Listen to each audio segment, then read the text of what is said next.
What's up, guys? Coach Johnny with you guys here today, working with our golf class. And today, what we're going to be working on is something new. If you're a beginner, this helps, or if you're looking for that extra twist in your golf game to take you to the next step, it's what's helped me the most in my golf game.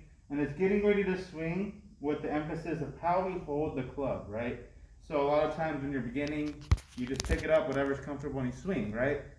But just like in life, there's a reason why we change the way we hold stuff.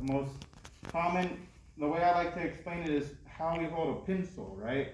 So in kindergarten, you might have remembered, you might have picked up a pencil, looked like a caveman, they used to say it. That's how you used to hold the pencil. And it's developed, and hopefully it's developed into something that has given you the ability to write a lot nicer than you did when you first started writing, right?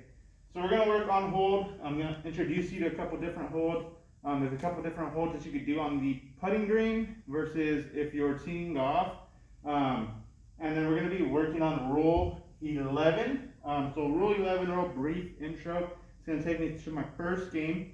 It's playing the golf ball as if you were interrupted. So if my ball hits a person perhaps, I have to play the ball as it lies after that. I'm not able to adjust it whether it makes my shot better or worse. I'd have to play it as it lies. If it hits, say you're at a tournament and there's some grandstands, hits a stand, boom, lands, you'd have to play the ball as it lies, right? So we're going to be working on that. I have a setup going. So first I have my little tee off area over here. We have the luxury, have a little mat that'll help us hit better off. This carpet is really hard, so it doesn't give us a lot of bounce back when we're hitting our club. Walk over here. We have a kind of a mock little putting green. These balls are for my next activity. This little liver mat of holes. There's 3 little holes, and then around the holes there is a mock bunker. And I made it even more challenging, and I created a fake bunker using just some pillows off the couches that we found here, right? Right behind me is the audience, so I'll treat the chairs and the tables as the audience, right? So if my ball hits one of those things, I would have to play it as it lies on for my next shot, right? And you might come across scenarios where that might happen. It might not be a person. Hopefully it's not a person. Hopefully it's just an object on the golf course. You kind of have to play how it lies, whether it's for the good or the bad. All right, so we'll come over here. I have with me a 56-degree wedge, right? I have some wiffle balls since we're hitting inside. Anytime I practice indoors, I personally won't use anything that is a real golf ball, just because I prepare for the worst case scenario. So if I were to blade a worst case scenario shot, what's that ball going to do? It's going to come out really fast. I'm indoors. I want to be kind of courteous to the stuff that's behind me, right? So wiffle balls, if you're at home, you can use crumpled up paper balls is what I like to do if I don't have access to something like this. Any kind of ball at your house that's soft, you might have access to. You don't need a lot. You can go back and forth if 2 or 3. I have a couple. So what I'm going to be doing is I'm going to show you the grip that how I first held the golf club when I started playing golf. So I'm going to take 3 shots like that. And I was just getting used to it. Pick the club up like this, left hand on top. I'm right-handed. And I would have the club like a baseball player pretty much would, right? So I'm going to take 3 swings like that, and I just want to see how it feels. That's all I'm going for today, is hitting for the feel. All right? So aiming towards the 3 little holes on my little mat, and I'm just working on my hold.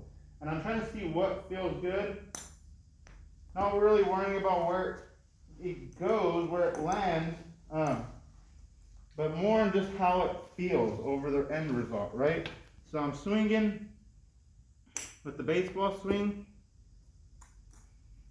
All right, those 2 shots are really, really similar.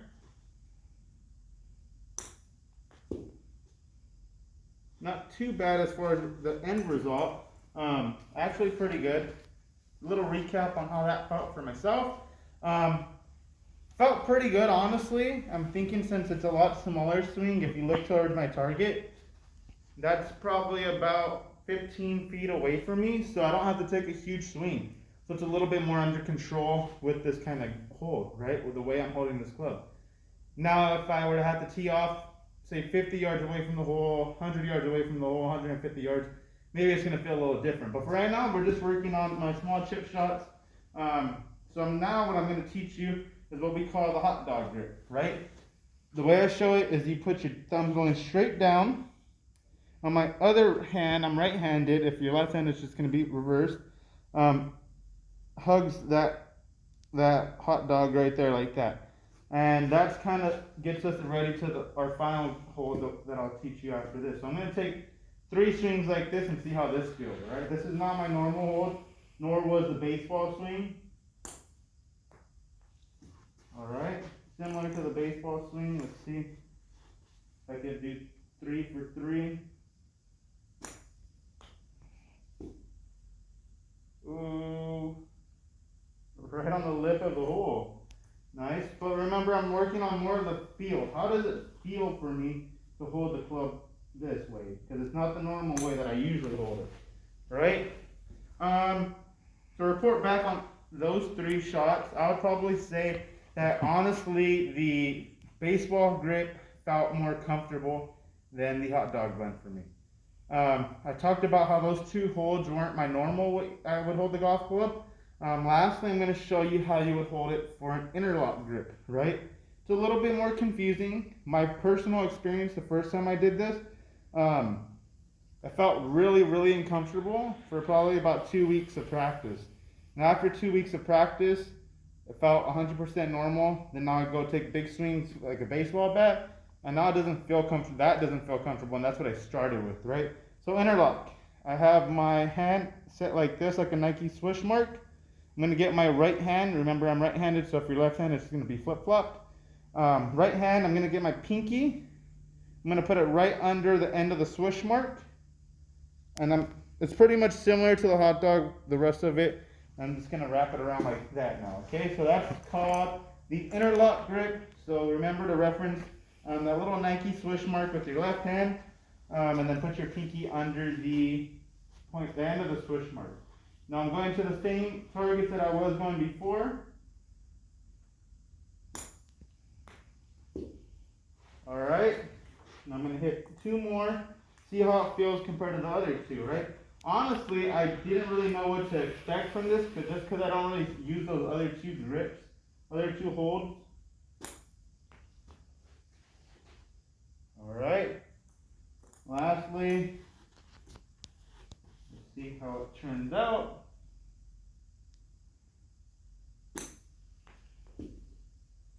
There goes, get in the hole. Ooh, right above the break of the putting green. Awesome. So just to summarize that exercise, right? It took me a while to feel comfortable with that grip, the way I held the club with the interlock hold, right? So now I'm going to give you my personal experience. Like I said, it took me about 2 weeks. It wasn't until a coach here, Coach Sergio, mentioned, hey, you should try a different hold. It's only going to get your game to become better, right? So the reason why we want to try to change the way we hold the club when we're getting ready to swing, it's pretty much just so it could give us a better end result. But remember, it's going to get, he mentioned to me, that it's going to get worse before it gets better, right? So you might feel that you're hitting really, really well. And if you change your hold, you might have to realize that it's going to get worse.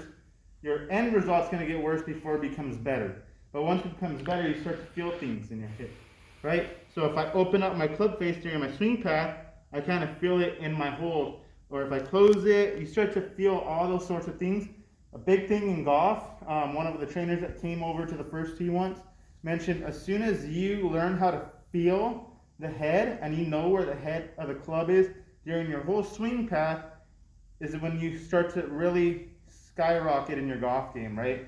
And you kind of feel that in your hands, right? Where you're holding the golf club. So it all kind of starts with this, and it's all feeling, okay? So we'll move over here. Right, so I'll show you a couple of different holds. I'm going to clear these wiffle balls out of the way just real quick. But a couple quick things about the way you hold the putter. Now, people traditionally use kind of different style holds when they are putting, but it's 100% up to you. There's no right or wrong answer for whether you're doing something right or wrong in golf. There's only suggestions to make to see if it feels better. And if it feels better, you're probably going to get a better result at the end, right? So you can use those 3 holds that I just taught you with the wedge on a putter. So it was baseball, it was the hot dog, and it was the interlock, right? So I don't use my interlock grip when I putt. I feel most comfortable in a baseball type of putt or hold, but I like to put my pointer finger on my right hand on the back of my club. So it's kind of like an extra support to control myself from moving it extra. So I'm going to show you that. I'm going to hit 3 like that. I'm going to collect my balls, and then I'm going to try 2 different ones that I'm not really used to, right? So if you watch me hit, like I said, I'm going to do my normal hold. I like to put my pointer finger on my right hand going down the grip of the club. It's not real grass, so it rolls really easily. So I'm going to go for that middle cup again. And remember, we're just working on how it feels, right? That feels really comfortable to me, and I wouldn't really change it unless I find something better. I get a better result after practicing something different. But I practice different holds, and I feel like they become too technical for me for comfort. Meaning, I just like to bring it down to the basics for my hold. So that was those 3 shots. Now there's a shot called the claw, and pretty much your backhand's gonna represent a claw, and it's just like that, right? So there's that. I'm only gonna do this 1 claw exercise, but there's another grip where you could do the reverse claw, right? So I'm not really good with this, but I seen a gentleman when we went to level 2 training for the first tee. That was his grip of choice, or his hold of choice. Made the first one. How it feels is what I'm worried about. I can go 3 for 3 right now, perhaps, and I still probably wouldn't choose it until I had further practice. Really close to my target. It's really under control as far as my distance.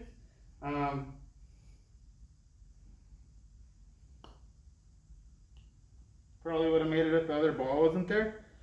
How it felt, let's recap that. Did it feel 100% comfortable? No, but neither did the interlock grip when I first started felt comfortable, right? So I might want to revisit this hold because I actually did fairly well. My putts were really, really close to the hole, right? One thing I'm working on as a golfer is getting my putt. If I were to 2-putt, I'm trying to set my second putt up for a better success rate. So meaning I'm not hitting it too far after, and I'm setting myself up with about a 3 to 4 foot putt for my second putt. So I think I would probably be able to do that with that hold. Lastly, one of my coworkers, I mentioned Coach Sergio's name earlier. Typically, traditionally, a right-handed golfer will have his left hand on top, right hand on bottom, and he flip-flops that. So he does a reverse grip. I'm going to try that. I've tried it, like I said, I tried it a handful of times. Comfort-wise, it wasn't the best for me, so I didn't stick with it. But who knows? Let me try 3 shots and compare it to the other 2 holds. So I have my right hand on top, left hand on bottom. If you're a lefty, it's just flip-flop, right? So you would be holding the club like a right-handed golfer. A little too hard. All right, right in front of the cup. Lift it in and out into the bunker. And on this last one, hold it to the right. How it felt, I probably felt more comfortable with this hold than the claw. The claw, I felt like I didn't really have control over the head of the club. And that's what I really, really want when I'm putting, because I want to be able to bring the club straight back and straight through without a lot of movement sideways, horizontally with the club head, right? To give my ball better contact once I come back down and through the ball, right? So those are some tips on how to hold it, hold the putter, how to hold the wedge. We'll revisit over here. Luckily today, if you look behind my targets, Got one ball in the bunker, not too bad. I mean, it happens to the pros. It's gonna happen to me. But luckily, when I was hitting my shots with the wedge, I didn't hit the pretend audience, right, of the tables and the chairs. So we'll revisit rule 11. And I was playing my ball with interruptions. And usually at a tournament, you're gonna find yourself when you're watching some pros, interruptions could be people, right? I went to the Pro-Am, and it was twice that I came really, really close to being hit by some pros. One of them was Aaron Rodgers from the Green Bay Packers, hit his ball left of the fairway, off towards where the gallery was at. And Bill Murray actually hit left of the fairway on one of the holes too, close to where I was standing at. So it happens if you're playing in a tournament. If you're not with the audience, you might come across just normal things that you might find on the golf course, whether it is a tree, maybe a building or driving range pool, driving range net, anything like that on the course, whether it benefits you or not, you would have to play your ball as it lies right there, right? So that's visiting rule 11-1. Didn't come across it, luckily. And I showed you how to hold the club with the wedge and with the putter, right? So you have 3 different ways to hold it that we taught you. It's not only the only 3 ways that we can hold the club, but it's 3 basic ways, right? And the interlock is going to be the next step up to probably take your hold from just a regular baseball grip to maybe more of an advanced grip, so you can kind of start feeling the club face a little bit more. And what it's doing, and I'm choosing all that when I'm getting ready to swing, right? Typically, when you go out on a golf course, you're not going to really change the way you hold the club on the course. That's kind of tweaks and arrangements you make during practice. So once you go out and you're getting ready to swing, you already know what hold you're going to do. You're not changing typically my style of hold mid-round, okay? So that's all we have for today for the golf class. We'll hope to see you guys next Monday. We'll be releasing our next video, most likely with Coach Sergio. Yeah, so hopefully you guys could like and share and subscribe to our Facebook, YouTube, and Instagram pages. Hope to see you guys next time, all right?